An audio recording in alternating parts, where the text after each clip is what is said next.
कर्म करते हुए हमेशा आगे बढ़ते रहिए और फल के लिए व्यर्थ चिंता नहीं करिए। और क्या हुआ, परिश्रम कभी व्यर्थ नहीं जाता है, यह कहना था रविंद्रनाथ टैगोर जी का। तो चलिए इस वीडियो का शुरुआत करते हैं। नमस्कार दोस्तों, मेरा नाम अविनाश झा और आप देख रहे हैं झा नॉलेज। आज हम बात करेंगे रविंद्रनाथ टैगोर जी के बारे में। रविंद्रनाथ टैगोर जी का जन्म 7 मई सन 1861 को भारत के कलकत्ता शहर में जोरासंको हवेली में एक बंगाली परिवार में हुआ था। रविंद्रनाथ टैगोर जी के पिता का नाम देवेंद्र टैगोर था और माता का नाम शारदा देवी था। रविंद्रनाथ टैगोर जी का विवाह 1883 ईस्वी को मृणालिनी देवी से हुआ। रविंद्रनाथ टैगोर जी के कुल 5 बच्चे थे। उनके बेटे का नाम रथिंद्रनाथ टैगोर और बेटी का नाम रेणुका टैगोर, मीरा टैगोर, समुद्रनाथ टैगोर और मधुरीलता टैगोर था। रविंद्रनाथ टैगोर जन्म से ही बहुत ज्ञानी थे। इनकी प्रारंभिक शिक्षा कोलकाता के बहुत ही प्रसिद्ध स्कूल सेंट जेवियर नामक स्कूल में हुई। रविंद्रनाथ टैगोर को बचपन से ही कविता और कहानी लिखने का बड़ा ही शौक था।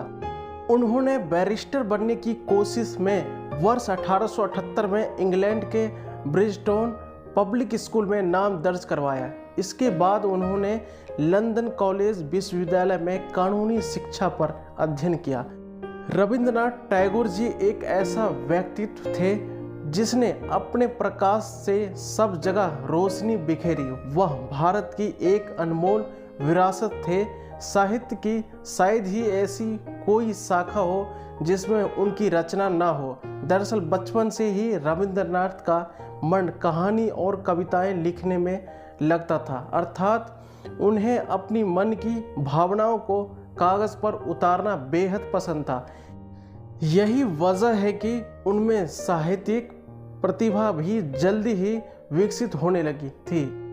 इसलिए बाद में उन्होंने एक महान कवि, विचारक और लेखक के रूप में अपनी एक अलग पहचान बनाई है। रविंद्रनाथ टैगोर जन्मजात अनंत अवतरित पुरुष थे, अर्थात उनकी रुचि बहुत से विषयों में थी और हर क्षेत्र में उन्होंने अपनी ख्याति फैलाई। इसलिए वे एक महान कवि, साहित्यकार, लेखक, चित्रकार और एक बहुत अच्छे समाजसेवी भी बने। कहा जाता है कि जिस समय बाल्यकाल में कोई बालक खेलता है, उस उम्र में रविंद्रनाथ टैगोर ने अपनी पहली कविता लिख दी। जिस समय रविंद्रनाथ टैगोर ने अपनी पहली कविता लिखी, उस समय उनकी उम्र महज 8 वर्ष की थी। वे न सिर्फ एक विख्यात कवि थे, बल्कि वे एक अच्छे साहित्यकार, कहानीकार, गीतकार, संगीतकार, नाटककार, निबंधकार, चित्रकार, महान विचारक और दार्शनिक भी थे। रविंद्रनाथ टैगोर विलक्षण प्रतिभा के धनी व्यक्ति थे, जिन्हें गुरुदेव कहकर भी पुकारा जाता था। भारत का राष्ट्रगान रविंद्रनाथ टैगोर का ही देन है।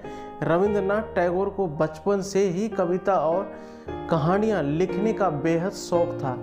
इसके साथ ही उन्हें प्रकृति से भी बेहद प्रेम था।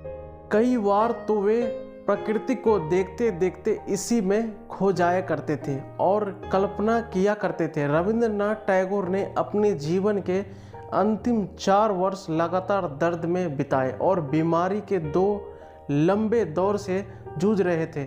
1937 में वह एक बेहोशी की स्थिति में चले गए। वर्षों पुराने दर्द और लंबे समय से चली आ रही बीमारी के बाद टैगोर का 80 वर्ष की आयु में 7 अगस्त 1941 को निधन हो गया। ऐसे महान वीर पुरुष को दिल से सलाम। जय हिंद।